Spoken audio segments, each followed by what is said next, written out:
Coming up on this episode of Common Denominator. What I do with my clients is I go back and I tell them, let's talk about all the people you dated. Let's write down all those red flags that you just did not listen to. And let's now see what we need to do to change into the new year to create a better vision of how you want to show up. So now you can attract more of that ideal partner. Hi, and welcome to Common Denominator, where we focus on human connection and what brings us together. I'm Moshe Popack, and today, resolutions for the new year that will stick. This time of year, many of us are making resolutions that we're super excited about, but that we'll probably abandon by February. Here to help us change all that is Apollonia Ponti, a certified dating, relationship, and life coach. So, whether your resolution is relationship-based, career-based, or just about making you happier in 2023, Apollonia is here to bring the tough love. Before we hear from her, a quick reminder that if you like the show, please subscribe and follow me on social media at @mpopack. Now, here's Apollonia to get you ready to attack 2023. Enjoy. Hi, Apollonia, and welcome to Common Denominator. Thank you for having me. So you are a certified dating, relationship, and life coach. But what I found the most fascinating is that you tend to focus on us men. I guess we'll call us the other species. Why do you end up choosing to focus on men over women? So I definitely two things. One is when I first started, I did start with women. And for some reason, it wasn't igniting the fire in me. I loved it, but it wasn't full-term fire, right? And the more I explored the relationship, life, and dating realm, I noticed that men didn't have really clear advice on what they should be doing in a healthy, mature, masculine way, I should say, which goes hand in hand into my number two in a moment. And once I started having coaching clients, and my first guy that I ever coached, I remember I was on the phone with him and I was like, this is it. I finally felt that fire, which goes into my number two. I had a father that suffered from mental health his whole life. And one of the many things that I did as a child was always try to fix him. And unfortunately, he, cheated a lot. He, slept with a bunch of women and had children. And I have 3 incredible siblings from him. But we can never heal our relationship, and my siblings too. My father was a big time manipulator, narcissist. So we had to actually resolve a lot of trauma within us. And I now was able to put the puzzle together. And my whole life, I was trying to fix my father. And I have a fire in me now, because now what I do for a living is I help so many men, not always fix them, but to lead them to better guidance for fixing themselves and so much. And so became my purpose. I think that's, first of all, I want to harp on a couple of things because that's brilliant. First of all, I love where you are on your journey. Life is a complete journey, and you're going back to that original place, and that is exactly what you're doing day in, day out, and that's how you're expressing yourself, and that's where you're finding your true calling. People are making New Year's resolutions, and they say the stat, after 2 months, people kind of drop their resolution. So, first of all, do you yearly make resolutions, and would you recommend it? And how do you, whether it's a resolution on New Year's or in general, to actually get someone to sustainably change what they're doing? How do you get, as a coach, how do you get your clients to do that? Yeah. So to answer the first question, I don't really do resolution for New Year's, because I used to do it and I would never follow. I was one of those statistics. I would only follow through for those 2 months, right? But instead, what I do, like, for example, I've already started thinking 2 to 3 months before the New Year's happens. What I tell my clients to always do is vision what they want for their new year. How do you want to feel? What do you want to change in your life? Instead of looking at it as a task or a responsibility, or I have to lose 10 pounds, or I have to find a new job. Okay, but first, let's go off the feeling. If you wanted this new job, for example, what is the feeling that you have to create in your life to inspire, to be elated, to be motivated to be there? So for me, I tell the people that I coach, like, let's Let's plan your vision, right? Let's plan your vision for the next year. And let's start it 3 months before your year. Let's start game planning, start thinking about it, because we're always waiting for like the clock to hit, the clock to strike 12 in order for us to make the decision, right? Or the clock to strike 12 before we find our Prince Charming or our queen, right? So what happens here is if we keep waiting, we're always going to feel like we're either one, unsuccessful, or two, like we're not getting the things that we want really fulfilled because we're not looking at the vision that in the process that takes you there. We're only focused on that end goal. So what I always say is, what do you want to feel in the new year? How do you want to feel? What change do you want to happen in your life? Get clear on that, those two things. And then in order for the change to happen, what do you need to do? People, places, and things, right? Not just for you. We focus so much on you for New Year's resolutions, but what things do you need to change, right? So since I'm a relationship dating coach, what I do with my clients is I go back and I tell them, let's talk about all the people you dated for my single men, for example, for last year. Let's write down all those red flags that you just did not listen to. Let's write down all the red flags in yourself that you performed and you were not proud of first. And let's now see what we need to do to change into the new year to create a better vision of how you want to show up. So now you can attract more of that ideal partner and so on. So I think it comes down to vision and change for New Year's is kind of looking at that differently. I love the idea of the vision and the idea of the emotions. And I assume it applies to all things that you want in life, right? All things, yeah. Right. For instance, let's just say on the business side, I guess also you would have to have some sort of vision of what you want to accomplish. So Yep. what would that look like on the business side? So I think that many people that want to start their business, let's just say on their entrepreneur journey, right? They're like, well, I don't know where to start, one, or what do I even do? Are the two top things that we always listen to and we think that we don't have the answers for. But this is the reason why I say vision, because vision is so powerful. Many times we're scrolling on Instagram, for example, and we're liking things. But are we really scrolling intentfully? Are we scrolling purposefully? Are we looking at how people are building their business? What are they talking about? Oh, I feel alive when this person talks about this. Oh, this hits home for me. Start that discovery process and see what is out there in regards to building that. And then also, too, it comes down to, I'm a big believer in not everything you do is going to work out, but it's going to lead you to something that is going to work out.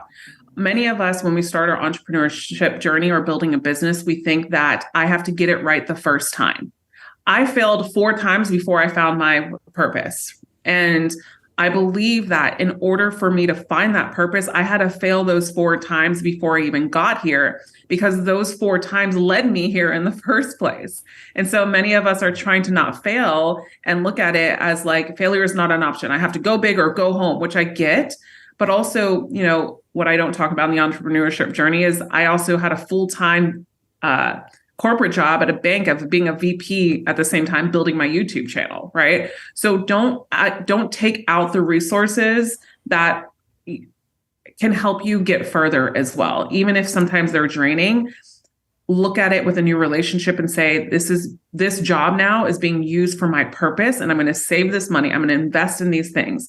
And who can teach you? I think Google and YouTube are the number one search engine that everybody needs to invest in. Google is number one. YouTube is falling short into number one because it's number 2. And I believe it's going to come up on number 1 next year, especially when these YouTube Shorts things takes off because of everything that's going on. Here's why. YouTube and Google are together. YouTube does not own Instagram. Instagram does not own YouTube and Facebook. They're 2 separate entities. And so these wheelhouses are things that you have to look at and look at, what are people talking about on YouTube? How do I build a YouTube channel? Let me start exploring, what do I need to do? Everything is on the internet, right? So I think that it's just about discovering.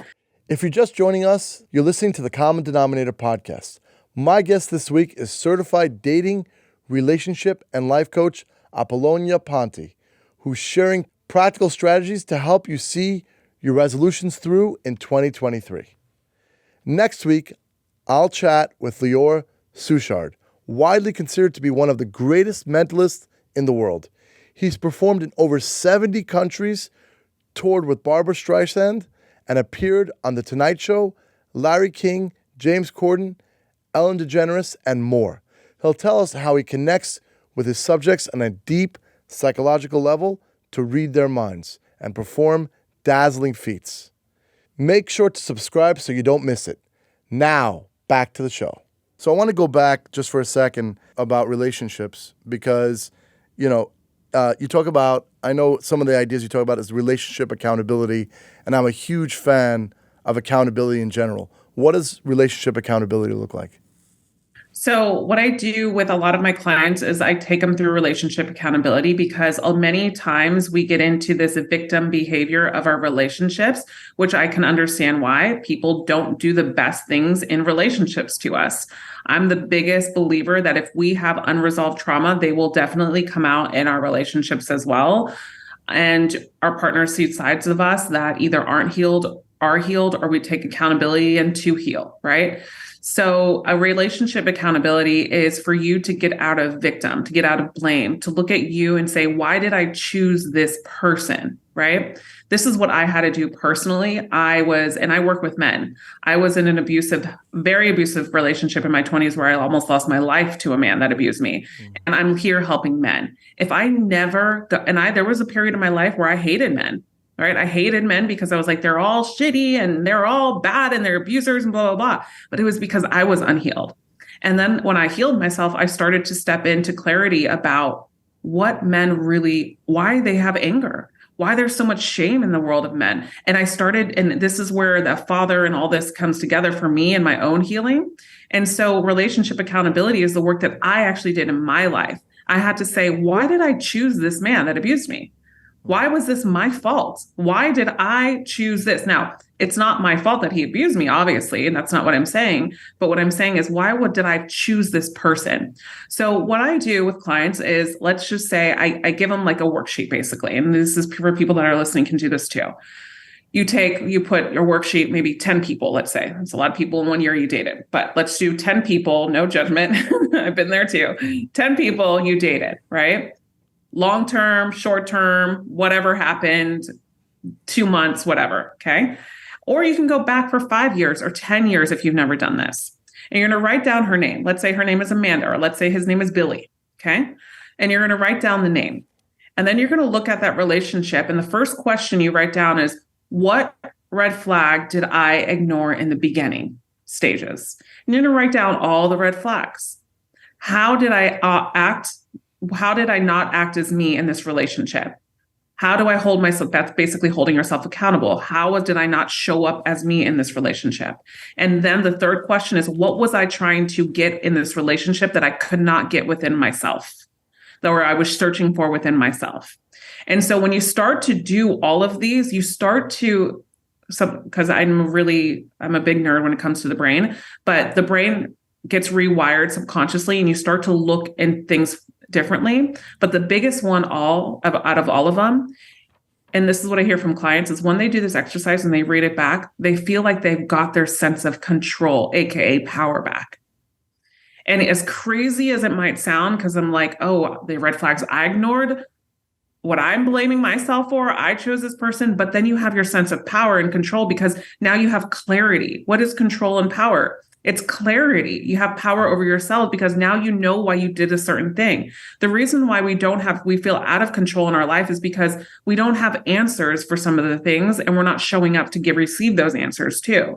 And so relationship accountability is looking back at your past relationships, asking yourself why, bring it to the forefront. Once you bring it to the forefront, then either reading books, going to retreats, hiring a coach, and doing the work out of that. The ultimate place I was thinking about, what is it? It's a trauma, it's a shame, it's a guilt, and it's a fear. That's how, on the negative space, we talk about a T-chart. In the negative space, I always say it's one of those four things. And our job on our journey is to neutralize those four things. So in actuality, when the thing comes in front of you, instead of you blacking out, you're actually making movement forward towards positive goals. Your brain is also connected to your nervous system. And so this is where a lot of people don't understand this as well when it comes to coaching and why coaching is so significant. And I actually learned this from my own personal coach is sometimes because our nervous system has 3 levels. And so we have, let's just say the green, yellow, and red level, right? And so when we're operating at a green level, we're in harmony, we're in happiness, and when we're operating in yellow level, we're kind of confused, tired, right? And so when we go into tired, it's way of our body kind of also too programming ourselves to not get into the red. So that's where the self-sabotage might happen. That's where maybe the follow through doesn't happen for a lot of people. You get tired, you get anxiety, you get depressed. And so you slowly, and that's you're blocking yourself from going into the red of your nervous system. But when your brain is wired to your nervous system, it's our mind. Our mind is energy. That's thoughts. That's where we create our thoughts. And then for us, and we get so many thoughts every single second, obviously we all know this, but also when those thoughts come into our energy field, let's just say, it's up to us to focus on, do we need these thoughts? Is they good for me? Where are they coming from? And many times we're not aware of the thoughts and we don't challenge them. And so what the brain does is it takes it in and affects our nervous system depending on our situations, our habits, everything else. And so the brain can't distinguish what's right and wrong.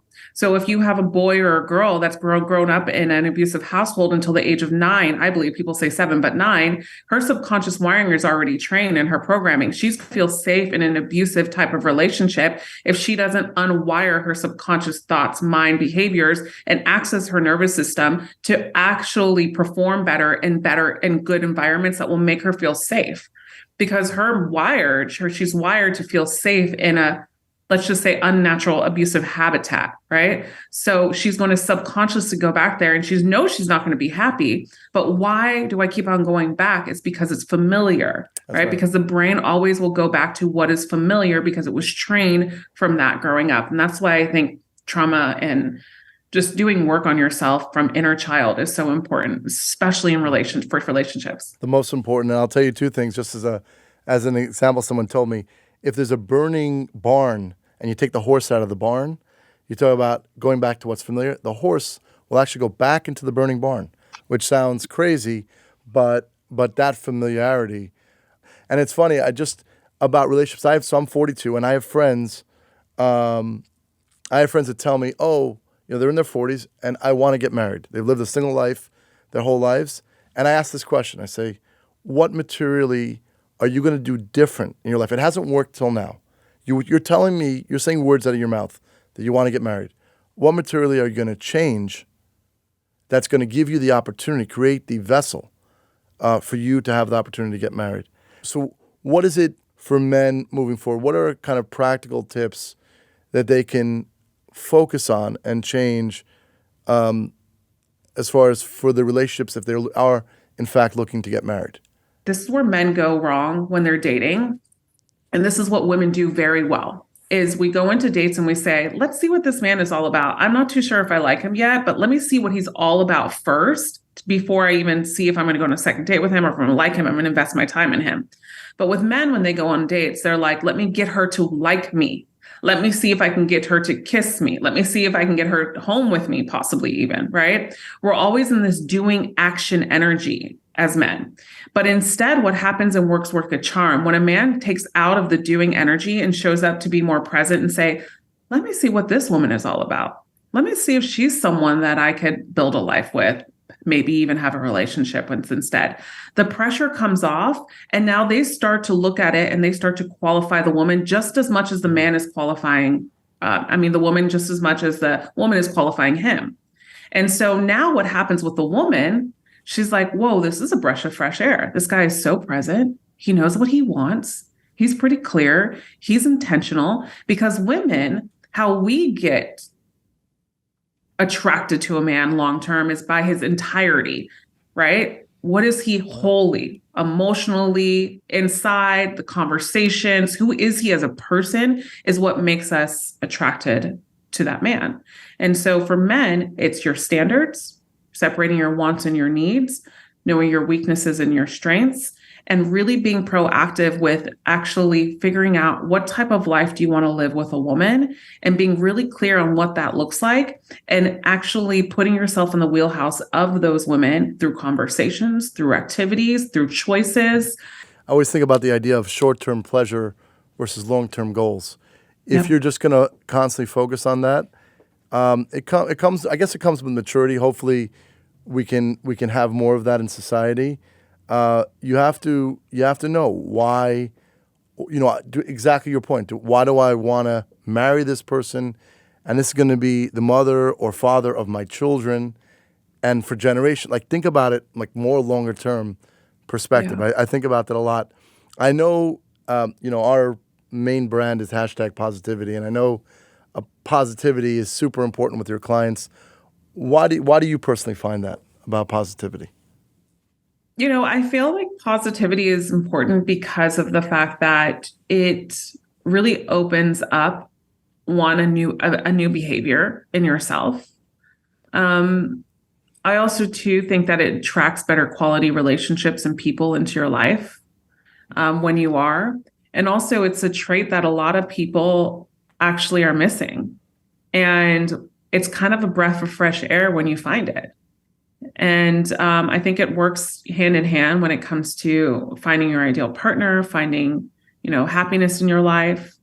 I'm not one that to believe in like the fake positivity, like fake it till you make it. I will tell you, like, I don't believe in that. I don't know if that goes against what you think, but I do believe in owning where you're at in those times, but not staying there for too long and doing things to get out of them and that is also a positive result. So what we think is we can only be positive when we're at 100%. That's absolutely untrue.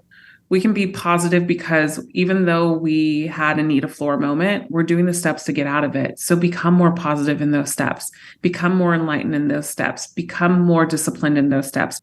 And this also helped me with gratitude. Gratitude helped me so much with positivity in my own life. I deal with clients all day, every day, and some are in really bad situations. And people ask me, like, how do you still stay positive? Well, one, I love what I do, but two is, I have gratitude. I know they come to me for a reason. And I know that a lot of them, many of them, almost all of them change their life around when they do. And so I always see the end goal for them. And so it keeps me positive. So looking at that vision, that end goal as well. Nice. I definitely appreciate that. And I do relate to that. And I also, I'm not a believer in faking it till you make it. Life is hard. Life is hard, and it's a journey, but glass half full versus half empty, right? Yeah. And it's you choose your reaction. It's only your reaction, and that's what I mean, and that's what I think about positivity. On that note, which we ask all guests, top of your mind, what is something that you're grateful for? Oh, God, so many things. It's just so many things for me to say one. I'm just like, it's hard for me. That's how grateful I am. Sure. But I would say, honestly, my health, because my health is the number one that keeps me being a great wife, a great daughter, a great coach. So for sure, my health. Definitely appreciate that. And what's also something that people don't know about you? Something people don't know about me. I love Bad Bunny, and I could rap like a rock star. Even though I'm super classy. And what else? And that's probably all you guys need to know after that. Yeah, my kids like Bad Bunny too. They're trying to get me to go to the concerts. So. I'm the girl at the bar when Bad Bunny comes on. I'm like... It's good. Music is the soul, by the way. Music is the soul. So yeah. I appreciate that. Mm-hmm. So how can people learn more about you or reach out to you for coaching? Just they can Google Apollonia Ponti, however you spell it, it'll come up, but it's Apollonia Ponti. And all my information will come up. YouTube, my website, coaching, Instagram. I say Google's the best way, so you can pick which way you want to view my work. But if you want to get started in getting to know me personally a little bit better, I would 100% say YouTube and Instagram. YouTube is where all of my information and so many of my videos are. Well, thank you so much. It really was informative, really great, and a happy and healthy New Year. Thank you. Thank you. So same to you. Thank you for having me. Hope you enjoyed my conversation with Apollonia. Next week, I'll speak with Lior Suchard, widely considered to be one of the greatest mentalists in the world. He's performed in over 70 countries, toured with Barbra Streisand, and appeared on The Tonight Show, Larry King, James Corden, Ellen DeGeneres, and more. And he even helped Gerard Butler solve a Rubik's Cube behind his back. Look it up, it's incredible. Please subscribe to the show so you don't miss an episode, and follow me on social media at @mpopack. Have a great day, and I'll talk to you again soon.